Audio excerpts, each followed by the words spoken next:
খুতবায় আমার নিয়ত হলো ইনশাআল্লাহ কুরআনের সপ্তম সূরার কয়েকটি আয়াতের উপর কিছু ভাবনা শেয়ার করা। সূরাটি হলো সূরাতুল আরাফ।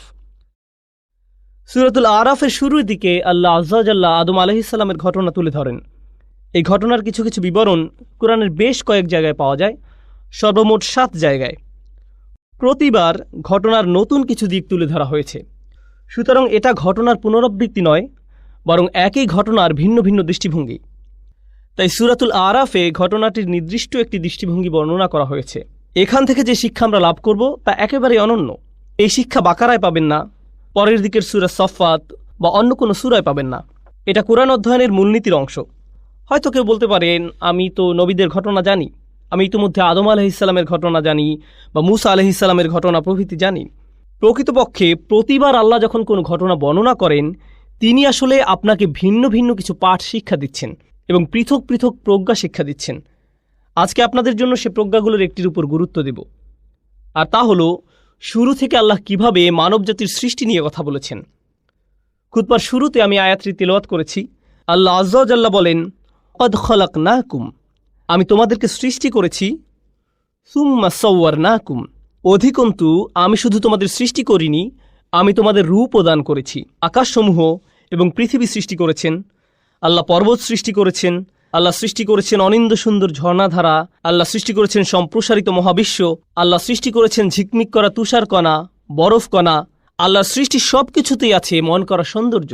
আল্লাহ স্বাভাবিক বর্ণনা ভঙ্গির বাহিরে গিয়ে কোনো কিছুর সৌন্দর্য বর্ণনা করেন না, শুধু এটা বলেন যে তিনি অমুক জিনিস সৃষ্টি করেছেন। কিন্তু যখন আমাদের কথা আসে, তিনি বলেন তিনি শুধু আমাদের সৃষ্টি করেননি, অধিকন্তু তিনি আমাদের রূপ দান করেছেন। আমাদেরকে তিনি শৈল্পিক নিপুণতায় তৈরি করেছেন। রূপ দান করার ব্যাপারটা হলো আরবি ভাষায় তাসভির, অর্থ হলো ছবি। আরবিতে অবশ্য এর জন্য ব্যবহৃত শব্দ হলো সূরা, কিন্তু তাসভির মানে শৈল্পিক সৌন্দর্য দিয়ে কোনো কিছু রূপ দান করা। এখানে যে ব্যাপারটা বোঝানো হচ্ছে, এটা করা হয়েছে এক ধরনের শৈল্পিক চেতনা থেকে, প্রয়োজন থেকে করা হয়নি। যদি প্রয়োজন থেকে কিছু তৈরি করতে হতো, বাল খালাকতাহু, কিন্তু কোনো কিছু তৈরি করার পর যদি আপনি একে সাজাতে চান, নিখুঁত করতে চান, তখন পরবর্তী পদক্ষেপ নিয়ে আপনি এর তাসভির করেন, আপনি এর সুন্দর রূপ দান করেন। আল্লাহ আযজা ওয়া জাল্লা বর্ণনা করেন মানুষকে সুন্দর আকৃতি দান করা হয়েছে। কুরআনের অন্য স্থানে আল্লাহ এর মূল শব্দ হুসন ব্যবহার করেছেন। অতএব আল্লাহ আযজা ওয়া জাল্লা বলেন, লাকাদ খালাকনাল ইনসানা ফি আহসানি তাকওয়িম, সূরা ৩ এর বিখ্যাত আয়াত। অবশ্যই আমি মানুষকে সৃষ্টি করেছি সর্বোত্তম গঠনে, সুন্দরতম আকার আকৃতি দিয়ে। আল্লাহ আযজা ওয়া জাল্লা বলেন সূরা মুমিনে, খালাকাকুম ফা আহসানা সুওয়ারাকুম সাওয়ারাকুম ফা আহসানা সুওয়ারাকুম, আর তিনি তোমাদেরকে আকৃতি দিয়েছেন, অতঃপর তোমাদের আকৃতিকে সুন্দর করেছেন। তিনি এখানে পরবর্তী পদক্ষেপের কথা বলছেন, যা নিজেই সুন্দর। তিনি এর সাথে আরেক ধাপ সৌন্দর্য যোগ করলেন, কারণ আল্লাহ আযজা ওয়া জাল্লা কোরআনে বিশেষ মনোযোগ আকর্ষণ করেছেন মানুষের সৌন্দর্য এবং আকর্ষণীয়তার প্রতি। মানুষ আকর্ষণীয় এক সৃষ্টি, মানুষ আল্লাহর অনিন্দ সুন্দর এক সৃষ্টি, আর এটি মানব জাতির জন্য খুবই শক্তিশালী একটি দিক। বস্তুত আজকের বিশ্বে মানুষের সৌন্দর্যকে ঘিরে যে ইন্ডাস্ট্রি গড়ে উঠেছে, তার সবচেয়ে বেশি লাভজনক ইন্ডাস্ট্রির মাঝে অন্যতম। কসমেটিক ইন্ডাস্ট্রি থেকে শুরু করে ফ্যাশন ইন্ডাস্ট্রি, পোশাক শিল্প, ফিল্ম ইন্ডাস্ট্রি, সব কিছুতে সৌন্দর্যকে পুঁজি করে তারা ব্যবসা করে। কিসের ভিত্তিতে তারা অভিনেতা, অভিনেত্রী, মডেল ইত্যাদি নির্বাচন করে। এমনকি কিছু কিছু নোংরা শিল্পেও তারা এই ধারণাকে কাজে লাগায় যে মানুষ সহজাতভাবেই সুন্দর এবং নিজেরা অন্য মানুষের সৌন্দর্যের প্রতি আকর্ষিত। তারা এটাকে পুঁজি করে ব্যবসা করে এবং অগণিত টাকা পয়সা উপার্জন করে। অতএব এটি খুবই শক্তিশালী একটা জিনিস, যা আল্লাহ মানবজাতিকে দিয়ে অলঙ্কৃত করেছেন, নারী পুরুষ সবাইকে দিয়েছেন। এখন এটা বলার পর আমি আপনাদেরকে বলেছিলাম এই খুতবা আদম আলাইহিস সালামের ঘটনা নিয়ে। আমি মনে করি এখানে উপবিষ্ট সবাই ঘটনাটি জানেন, বা অন্তত এই ঘটনার কিছুটা বিস্তারিত বিবরণ আপনাদের সবার জানা আছে। জান্নাতে আমাদের পিতামাতাকে একমাত্র যে নির্দেশটি প্রদান করা হয়েছিল, এই গাছের নিকটেও যেও না, লা তাকরাবু হাযিহিশ শাজারা, তোমরা দুজনে এই গাছ থেকে দূরে থাকো। এটাই ছিল একমাত্র নির্দেশ। যদি কোরআনের টেক্সট ভালোভাবে খেয়াল না করেন, তাহলে আপনার মনে হবে শয়তানের লক্ষ্য ছিল আমাদের পিতামাতাকে ওই গাছের ফল আহার করানো, আমাদের পিতামাতাকে ওই গাছের ফল আহার করানো, এটাই ছিল তার লক্ষ্য। আল্লাহ আযজা ওয়া জাল্লা এটাকে শয়তানের লক্ষ্য হিসেবে বর্ণনা করেননি। এটা আমার আশা ছিল, আমি আশা করেছিলাম শয়তানের উদ্দেশ্য ছিল, আল্লাহ বলেছেন এই গাছের নিকটেও যেও না, আর শয়তানের লক্ষ্য হবে তাদেরকে গাছের নিকটবর্তী করা। সূরা বাকারায় আল্লাহ বলছেন, আযাল্লাহুমুশ শাইতান, শয়তান তাদের পদস্খলন ঘটালো, শয়তান তাদের উভয়ের দ্বারা সামান্য ভুল করালো। আমরা এখনো জানি না সে পদস্খলনটি আসলে কি, কিন্তু সূরাতুল আরাফে আল্লাহ শুধু আমাদের বলেননি শয়তান কি করেছে, আল্লাহ আমাদেরকে তার উদ্দেশ্যের কথাও বলেছেন। তো কেন সে তাদেরকে গাছের নিকটবর্তী করতে চেয়েছিল? গাছ থেকে নিষিদ্ধ ফল আহার করানোই কি তার লক্ষ্য ছিল, নাকি তার মাথায় আরও অন্য কোনো উদ্দেশ্য ছিল যা মানবজাতিকে ধ্বংস করে ছাড়বে? আমাদেরকে একটি ব্যাপার বুঝতে হবে। এমনকি দিন শেষে আদম আলাইহিসসালামকে একটি নির্দিষ্ট গাছ সম্পর্কে বলা হলো, এই গাছের ফল তোমার জন্য হারাম, এই গাছের ফল খাওয়া তোমার জন্য নিষিদ্ধ। তিনি এবং আমাদের মা সেই ঐতিহাসিক ভুলটি করলেন এবং আমরা সেই গাছের ফল আহার করলাম। কিন্তু ব্যাপারটি নিয়ে যদি যৌক্তিক দৃষ্টিতে চিন্তা করেন, আমরা জীবনে অসংখ্য ভুল করি, আর মানুষ এই দুনিয়াতে আসার পর মারাত্মক সব অপরাধ করে থাকে। মানুষ খুন করে, ধর্ষণ করে, লুটতরাজ চালায়, ডাকাতি করে, চুরি করে, অন্য দেশে আক্রমণ চালায়, অন্য মানুষের সম্পদ দখল করে নেয়, অন্যদের প্রাপ্য অধিকার থেকে বঞ্চিত করে। এখন যদি এই সমস্ত অপরাধকে একটি গাছের ফল খাওয়ার অপরাধের সাথে তুলনা করেন, এটাকে তেমন কোনো বড় অপরাধ বলে মনে হবে না। এমনকি কোরআনেও আল্লাহ বলছেন, আযাল্লাহুমা, সে তাদের পদস্খলন ঘটালো, সে তাদের দ্বারা সামান্য ভুল করালো। আপনার মনে হতে পারে এটা তো মানবজাতির ইতিহাসের সবচেয়ে বড় ভুল, আর আল্লাহ আয্যা ওয়া জাল্লা এর মাত্রা কমিয়ে একে সামান্য ভুল বলে আখ্যায়িত করলেন। কিন্তু শয়তান এখানে শুধু ফল খাওয়ার চেয়েও বড় কিছু দেখল, শুধু গাছের নিকটবর্তী হওয়ার চেয়েও সে এখানে বড় কিছু দেখল। তার ছিল খুব নির্দিষ্ট একটি উদ্দেশ্য। এই ব্যাপারটার উপরেই আজকে গুরুত্ব দিতে চাই। আমার খুতবার প্রথম অংশ এই অংশের সাথে সম্পর্কহীন মনে হতে পারে। প্রথম অংশে আমি বলেছি আল্লাহ মানুষকে খুব সুন্দর অবয়বে সৃষ্টি করেছেন, আকর্ষণীয় করে তৈরি করেছেন। এখন শুনুন আল্লাহ আয্যা ওয়া জাল্লা শয়তানের মনের ভেতর থেকে কি বর্ণনা করছেন। ফাওয়াসওয়াসা লাহুমাশ শাইতান, শয়তান অবিরত তাদের কুমন্ত্রণা দিল এবং দূরে সরে গেল। ওয়াসওয়াসা মানে হামাসা ওয়া গাবা, সে তাদের কাছে যেত, কুমন্ত্রণা দিত এবং অদৃশ্য হয়ে যেত, এরপর আবার কুমন্ত্রণা দিত এবং আবার অদৃশ্য হয়ে যেত। ক্রমাগত কারো কাছে একই বার্তা বারবার প্রচার করা, যতক্ষণ না সে তা গ্রহণ করে নেয়। প্রোপাগান্ডা এভাবেই কাজ করে। আপনাদের কি মনে হয় কেন তারা একই অ্যাড বারবার প্রচার করে, যেন আপনার তা একেবারে মুখস্থ হয়ে যায়? যদি ওয়াসওয়াসা বারবার দেয়া না হয় তবে এটি আপনার চিন্তার অংশ হবে না। কোকের একটি বিজ্ঞাপন 10-15 বার দেখার পর হঠাৎ করে আপনার ইফতারিতে কোকের প্রয়োজন হয়। ভাবছেন কিরে, কোকের চিন্তা কোত্থেকে মাথায় এলো? তাহলে ওয়াসওয়াসা মানে মনের মধ্যে কোনো কিছুর ধারণা বারবার প্রবেশ করিয়ে দেয়া। এখন তার উদ্দেশ্য কি ছিল? আল্লাহ বলেন, লিয়ুবদিয়া লাহুমা মা উরিয়া আনহুমা মিন সাওআতিহিমা। তিনি এখানে গাছের কথা উল্লেখ করেনি। শয়তান তাদের বারবার কুমন্ত্রণা দিতে লাগলো। এই অংশটা মনোযোগ দিয়ে শুনুন। তাদের কুৎসিত অংশ থেকে যা ঢাকা ছিল, যাতে সে তাদের জন্য তা প্রকাশ করে দেয়, অর্থাৎ তাদের উলঙ্গ শরীর। এখন এই অংশটি বোঝা একটু কঠিন, কারণ ঠিক কয়েক মুহূর্ত আগে একই সূরার আরেকটি আয়াতে আল্লাহ বলেন তিনি আমাদেরকে কেমন করে সৃষ্টি করেছেন? সুন্দর রূপে। এখন আল্লাহ বলছেন শয়তান চেয়েছিল আমাদের পিতামাতা যেন কুৎসিত রূপে একে অপরের নিকট প্রকাশিত হয়ে পড়ে, অর্থাৎ উলঙ্গ অবস্থায়। সে চেয়েছিল তাদের নিকট থেকে তাদের জামা কাপড় খুলে ফেলতে। এটাই ছিল তার লক্ষ্য। এখানে দুটি প্রশ্ন দেখা দেয়। প্রথমত, আল্লাহ কেন বলেননি যে শয়তান তাদেরকে গাছের ফল আহার করাতে চেয়েছিল? আর দ্বিতীয়ত, হঠাৎ করে কেন যে শরীর আল্লাহ সুন্দর আকৃতিতে সৃষ্টি করেছেন এখন সেটা কুৎসিত? আল্লাহ কোন কারণে এই কথা বলছেন? এই সমস্যাটি মানবজাতিকে, বিশেষ করে ঈমানদারদের অবশ্যই বুঝতে হবে। আল্লাহ আয্যা ওয়া জাল্লা এই শরীরকে সুন্দর করে সৃষ্টি করেছেন। প্রকৃতপক্ষে একজন পুরুষের কাছে সবচেয়ে আকর্ষণীয় বিষয় হলো একজন নারী। আল্লাহ আয্যা ওয়া জাল্লা এই শরীরকে সুন্দর করে সৃষ্টি করেছেন। যুয়্যিনা লিন-নাসি হুব্বুশ শাহাওয়াতি মিনান নিসা, মানুষের কাছে সবচেয়ে বেশি সুশোভিত করা হয়েছে নারী। এটি খুবই প্রভাব বিস্তারকারী শক্তি। এটি এতই শক্তিশালী যে কোরআনে গাছটির জন্য যে ভাষা ব্যবহার করা হয়েছে সেই একই ভাষা ব্যভিচারের জন্য ব্যবহার করা হয়েছে। লা তাকরাবু হাযিহিশ শাজারা লা তাকরাবুজ জিনা লা তাকরাবুল ফাওয়াহিশ। ব্যভিচারের কাছেও যেও না, কোনো নারীর সাথে অবৈধ সম্পর্ক করার কাছেও যেও না, কোনো ধরনের নির্লজ্জতা এবং বেহায়াপনার ধারে কাছেও যেও না। অতএব এটি খুবই ভয়ঙ্কর। আর এটা এমন কিছু ঠিক গাছের নিকটবর্তী হওয়ার মতো, কাছে গেলেই এটা আপনাকে টেনে ধরবে। ভেবেছিলেন এটা তো শুধু দৃষ্টি বিনিময়, তাকে দেখে পছন্দ হয়ে গিয়েছিল, এরপর আবার তাকালেন, সে মুচকি হাসি দিল, আপনিও হাসলেন। এখান থেকে ধীরে ধীরে একটা চক্রের মধ্যে আটকে গেলেন। এরপর সবকিছু সীমার বাহিরে চলে গেল। কিছু বুঝে ওঠার আগেই এমন কিছুতে আটকে গেলেন, বুঝতেও পারছেন না কিভাবে বের হবেন। সুতরাং কাছে না যাওয়ার উপদেশটি উত্তম একটি উপদেশ, কারণ আপনি জানেন না কোথায় থামতে হবে। কিছু দূর অগ্রসর হওয়ার পর আর থামতে পারেন না। তো আল্লাহ আজ্জা ওয়া জাল্লা বর্ণনা করেন, যখন মানুষ আল্লাহর অনুমোদিত পথের বাহিরে গিয়ে একে অন্যের নিকট লজ্জাস্থান প্রকাশ করে দেয়, এটাই তখন চূড়ান্ত কদর্যতা, এটাই তখন মানুষের চূড়ান্ত কুৎসিত রূপ। পুরুষ এবং নারীর সুন্দর একটি ভালোবাসার সম্পর্ক থাকার কথা। আল্লাহ আমাদের সুন্দর করে সৃষ্টি করেছেন যেন আমরা একে অন্যের প্রতি আকৃষ্ট হই। এরপর তিনি একটি ব্যবস্থাপনা তৈরি করলেন যার মাধ্যমে এই সম্পর্কটি বৈধতা পাবে। বিয়ের মাধ্যমে এই সম্পর্কটি বৈধতা পাবে। মানুষ যখন বিপরীত লিঙ্গের প্রতি আকর্ষণের কারণে এই সম্পর্কটি স্থাপন করতে চায়, কিন্তু এমন পন্থায় যা আল্লাহর নিকট অনুমোদিত নয়, তখন সে একই সম্পর্কটি যা সৌন্দর্যের কারণে তৈরি হয়েছিল, আকর্ষণের কারণে তৈরি হয়েছিল, সেই একই সম্পর্কটি তখন কুৎসিত রূপ ধারণ করে।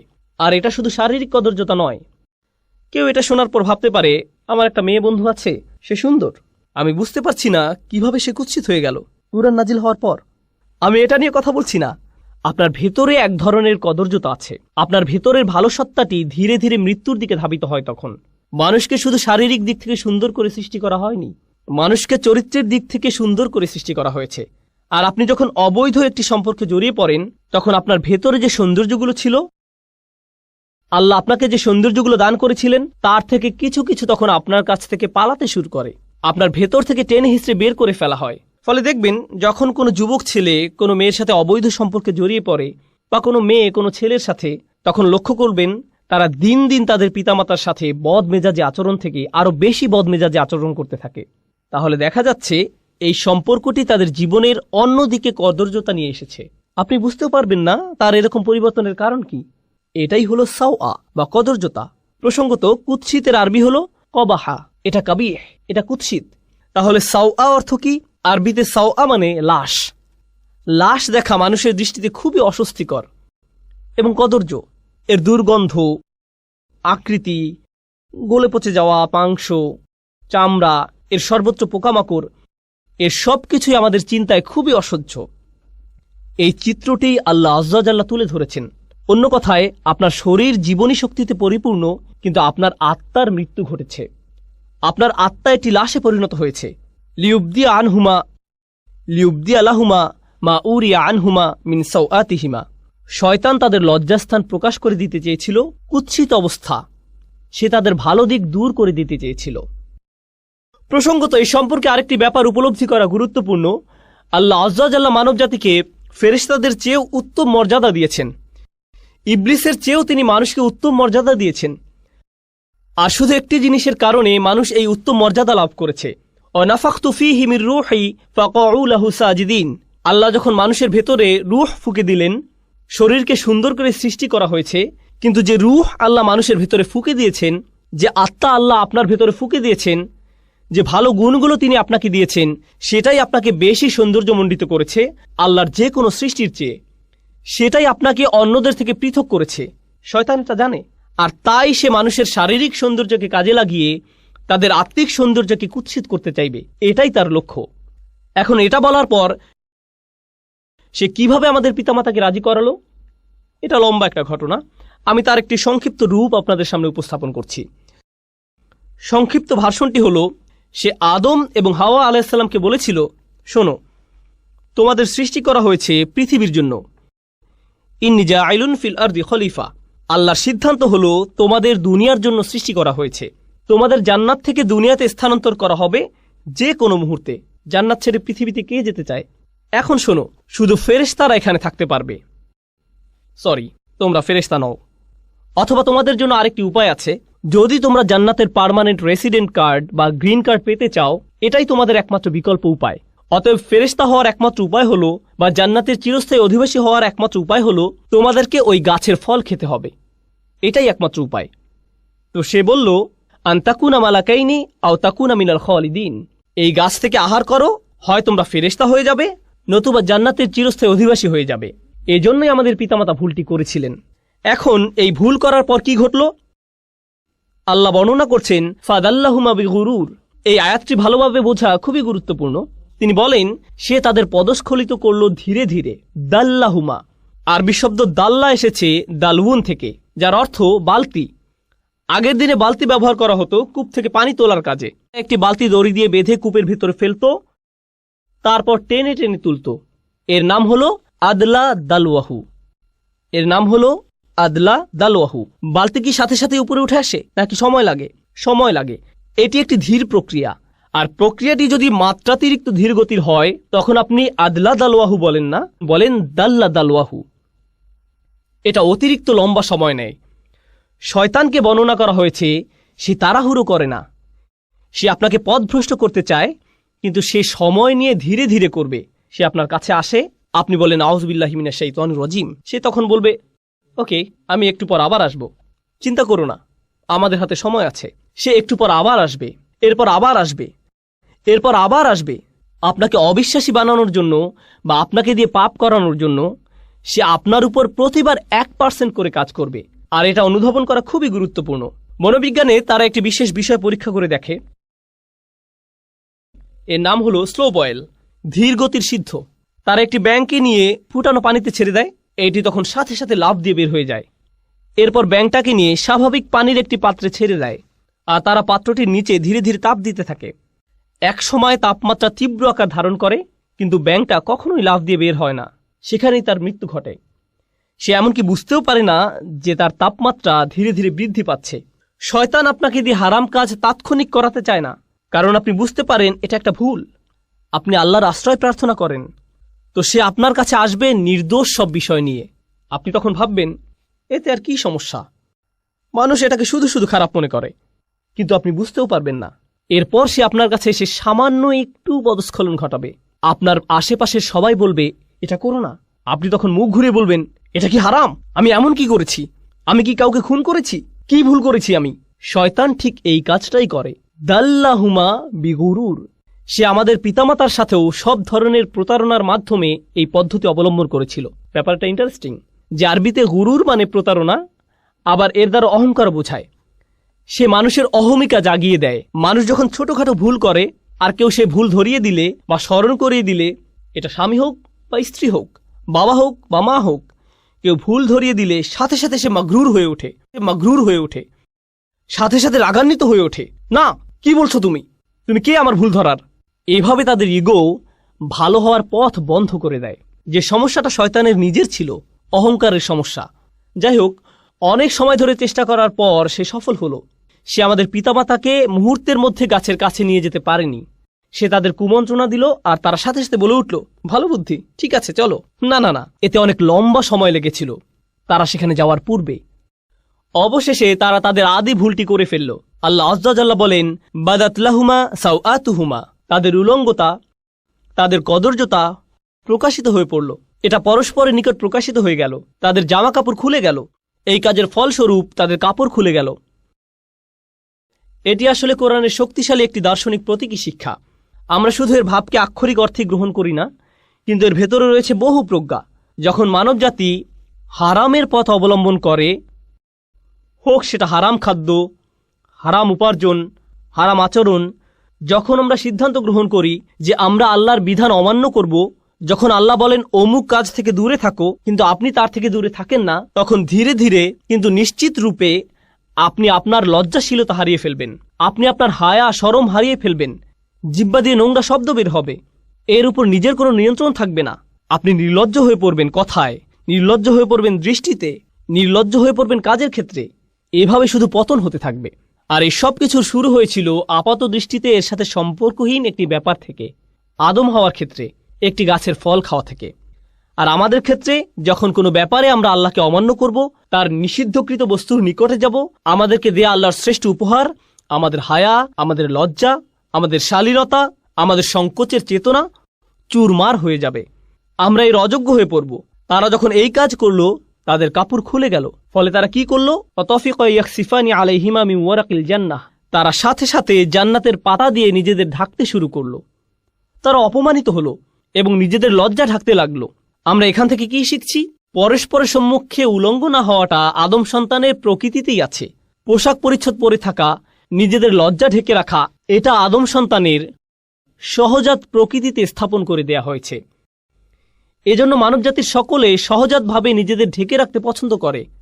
বাচ্চা মেয়ে বা বাচ্চা ছেলে সামান্য বুদ্ধি হলেই 2 বছর বয়স, 3 বছর বয়স বা 4 বছর বয়স, খুবই ছোট, তাদের কোনোভাবেই এখনো বুদ্ধিমান সচেতন প্রাণী বলা যায় না। কিন্তু মা জামা পরানোর সময় বাবা যদি সামনে এসে যায়, তারা লজ্জিত হয়ে পড়ে, তারা কম্বলের নিচে লুকিয়ে পড়ে। আল্লাহ মানবজাতির ভেতরে প্রাকৃতিকভাবেই লজ্জার চেতনা স্থাপন করে দিয়েছেন। কিন্তু তখন কি হয়, যখন শয়তান কুমন্ত্রণার পর কুমন্ত্রণা দিতে থাকে, সে কুৎসিত সবকিছুকে মানুষের নিকট সুন্দর হিসেবে উপস্থাপন করে। ওয়াযায়্যানা লাহুমুশ শাইতানু আমালাহুম, শয়তান তাদের কাজগুলোকে তাদের নিকট সুন্দর হিসেবে উপস্থাপন করে। ঈমান থাকলে, বিশ্বাস থাকলে আল্লাহ যাকে কুৎসিত বলেছেন আমরাও তাকে কুৎসিত মনে করি, আল্লাহ যাকে সুন্দর বলেছেন আমরাও তাকে